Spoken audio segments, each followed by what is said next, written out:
Thank you for tuning in to Healthcare's 8 Million Seniors, a long-term care leadership podcast designed to educate, equip, and encourage long-term care leaders like you. I'm your host, Caleb Long. I'm the creative director of MasVida HEalth, and on today's podcast, I asked our very own Brandi Whiteley, she's our Senior VP of Compliance and Clinical Initiatives, to join me as we discuss how to level up your oxygen program. I'm so excited to share our conversation with you today. Let's dive in.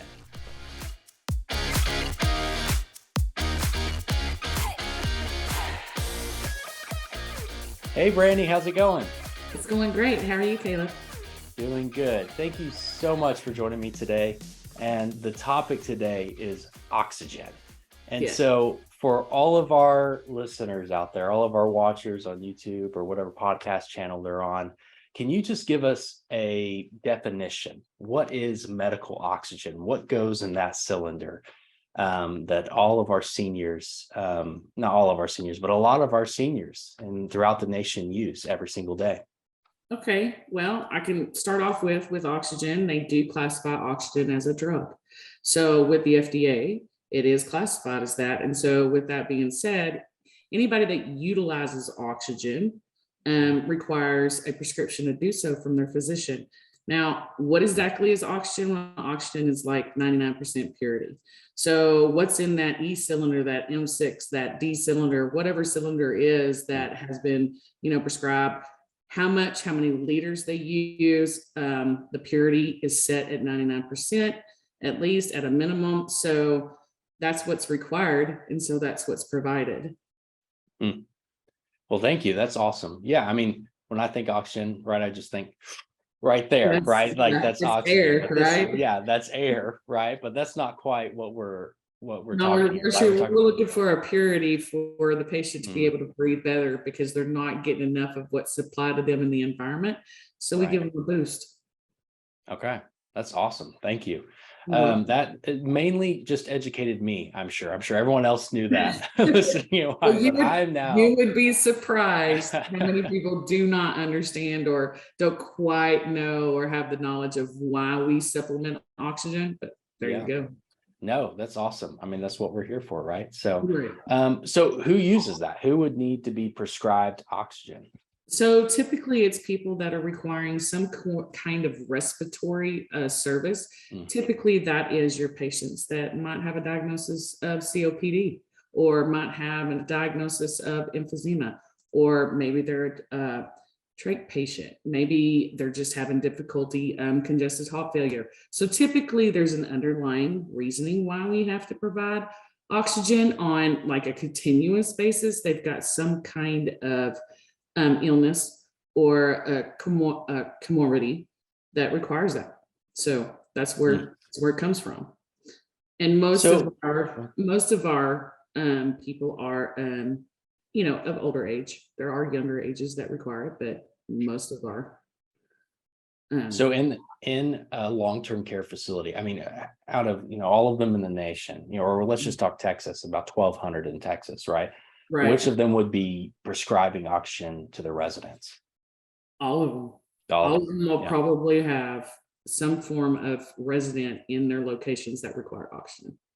Wow. Awesome. So this is a huge deal. I mean, really huge. Yeah. In the long-term care community. I mean, you really can't, as an operator, as an administrator, as a director of nursing, you can't avoid it. No, you're going to have a resident in your building that requires oxygen, period. So yeah, it's important, right? It's absolutely vital that we get it right, and we do it right. That's correct. So kind of in that vein of getting it right and doing it right, what are the options? What is an operator, administrator, director of nursing? What are their options to provide oxygen to the residents?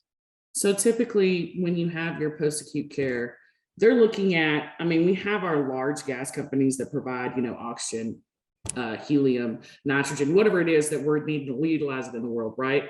But with long-term care, they have to use typically a third-party vendor, which is being supplied from the big boys, that play in that oxygen realm. And so there's usually 3 or 4 people that they have to go through, or 3 or 4 different areas that they have to go through to be able to obtain those cylinders that have the oxygen that they need for their residents. Okay, so let's break that down a little bit. So what you're saying is I'm a director of nursing or administrator, and I've got to Mhm. get oxygen to my patients. So I contact vendor A, and this is a vendor that supplies all sorts of different, natural gases, essentially, right? Right. Either They need to go. Go ahead. I'm sorry, I didn't mean to interrupt you. Either typically what they'll do is they'll call somebody that supplies either oxygen therapy services, like maybe they have concentrators, or maybe they are providing oxygen in cylinders, or they're providing BiPAPs, CPAPs, all our respiratory ventilators. They're able to do that, but they're also having to go from them. That's where they get their actual oxygen, which they get from someone else. So does that Oh, make I sense? see. Do you see Yeah, what I'm so saying? a Yeah. vendor is using a vendor to Yes. supply to the long-term Long care. term. That's correct. Right, right. So or I should say the long-term care facility, right? To the skilled nursing or the nursing home, Yes. right? Yes. Assisted living. So I mean, technically those costs would pass through, right? So if an operator, buys from this vendor or rents, Yes. whatever that model looks like of Absolutely. oxygen, right? They Mhm. bring that oxygen in, but they're not supplying that. They're not creating that. They're not transfilling it. They're No, outsourcing it they're themselves. outsourcing it. Right. Yes. So they're marking it up, right? The original outsource is marking it up. That's And then correct. again, their vendor is marking it up again. And Yes. then it goes to the patient. And then, right, the Yes. facility bills Medicaid or Medicare, right, to Mhm. get That's correct. that reimbursement. And so, That's and they correct. can't mark it up because that reimbursement's capped, Yes, right? it's No matter capped. whatever state you're It's in. it. That's right. So that margin is razor thin, which if you're an administrator, your margin is razor thin. It's And good. so That's right. um, it's even more thinner whenever that vendor eats into it, right? That, that's right. That's correct. So Hmm. they're having you've got two different parties trying to supply you one thing. Wow, that's awesome. Are there any other like alternatives to oxygen, or is that really the main thing as far as it's a cylinder approach, or is there anything else other than a cylinder approach to providing oxygen for your residents? Well, I mean, there is to some extent, but really Mhm. oxygen is your biggest key. Okay. Cool. So what do you think is the biggest issue then? I mean, we kind of unpacked the costs a little bit there of oxygen, right? The multiple Yes. vendors, but what's the biggest issue that operators, administrators, director of nursings are going to It's face when it's providing oxygen? it's supply chain and demand. Mm, So COVID, I mean, the curve, with COVID, to turn the world upside down, right? yeah. And so when you have a demand there, which was specifically a respiratory demand, and people being able to live and breathe and provide supplemental air to them, like oxygen, then you get shortages. And not only do you get shortages, but you get shortages on aluminum. You get shortages on respiratory Mhm. supplies. You get shortages on a lot of things. And that still hasn't, even though it's been a couple of years, you still have that impact, Mhm. that impacted the world. So you're still getting, it's not available. They're just now starting to become where it's consistently available. So consistency, sustainability, to be able to provide those solutions. They need to be able to provide their solutions to their residents regularly, and finding someone that could do that on a consistent and keep it sustainable for them.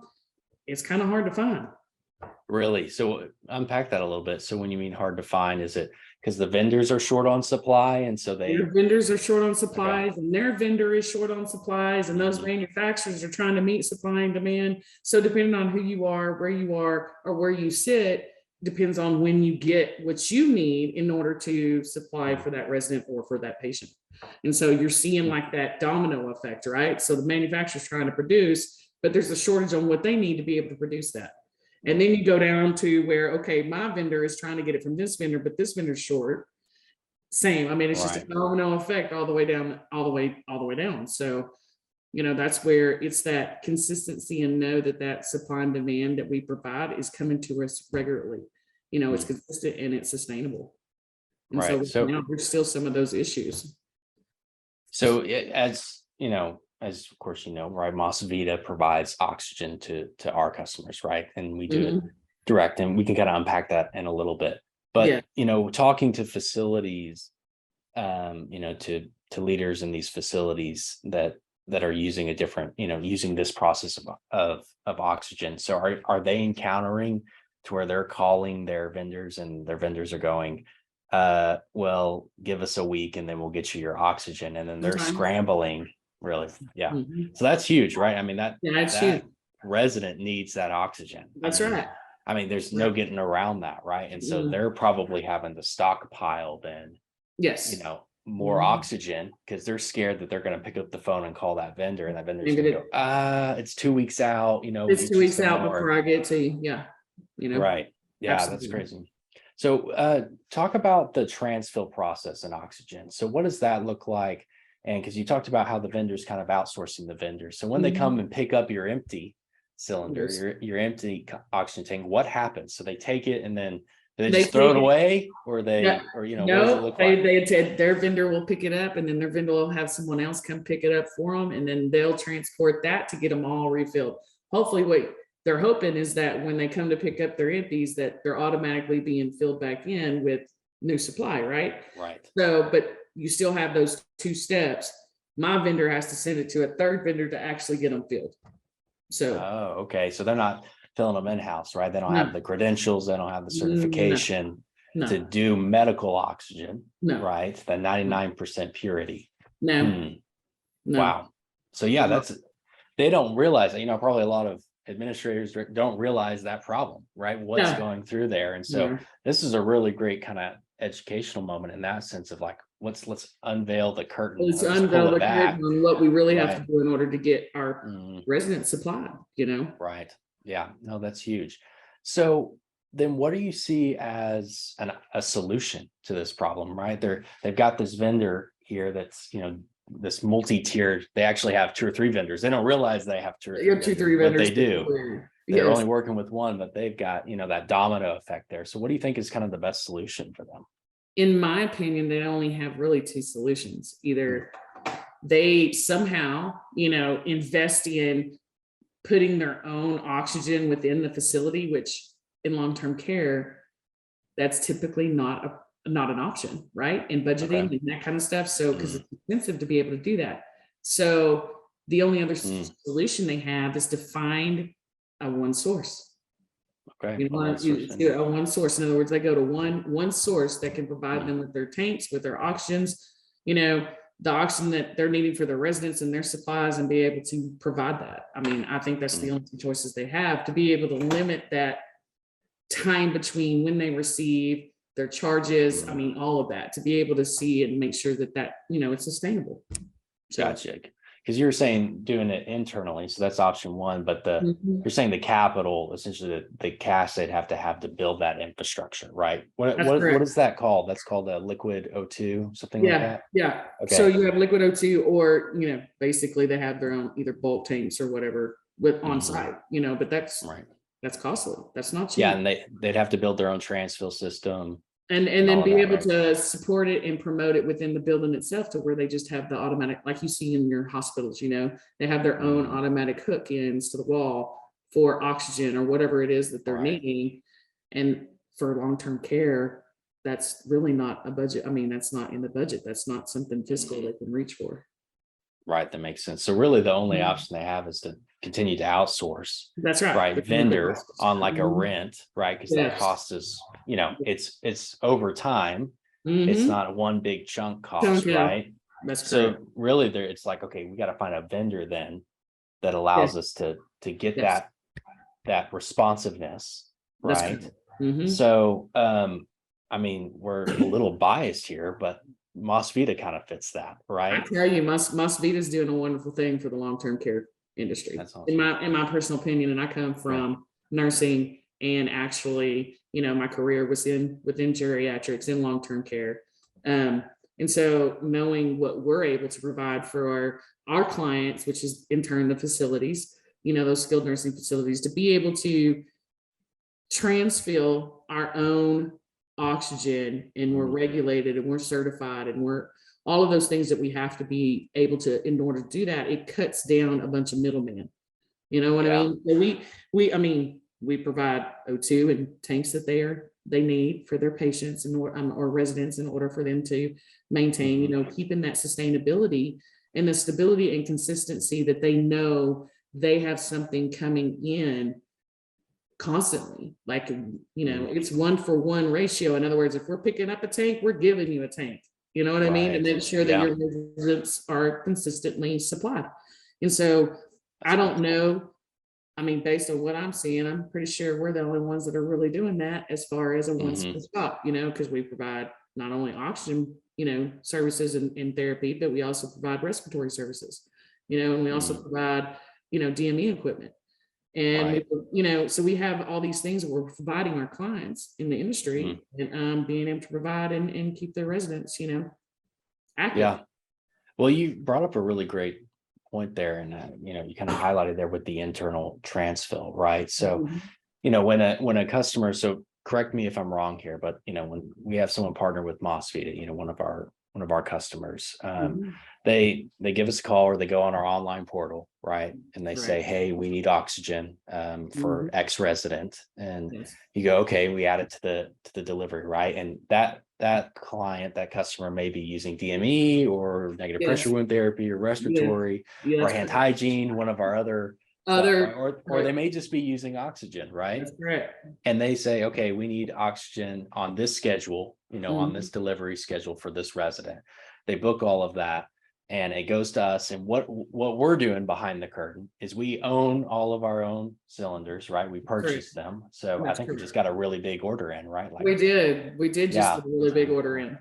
So we have them here, at our MasVida warehouse. We don't outsource it, right? And then we have a whole transfill, right? We actually have 2 in Texas. We have 2 in Texas. Yeah. So we're consistently and constantly and sustaining oxygen because we transfer our own oxygen. We don't have to utilize an outside source.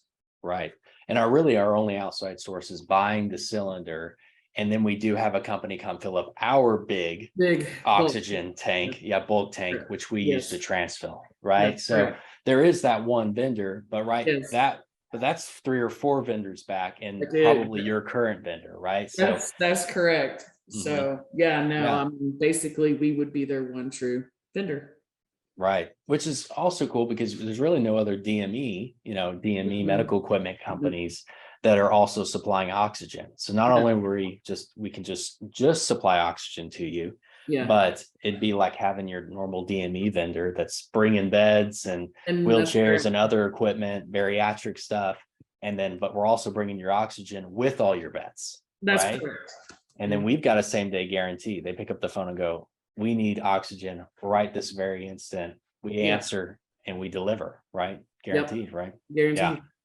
Which is awesome. I mean, that doesn't exist anywhere else, right? No, it doesn't. No. Yeah. Well, I hope everyone enjoyed this. I certainly did. Thank you again, Brandi.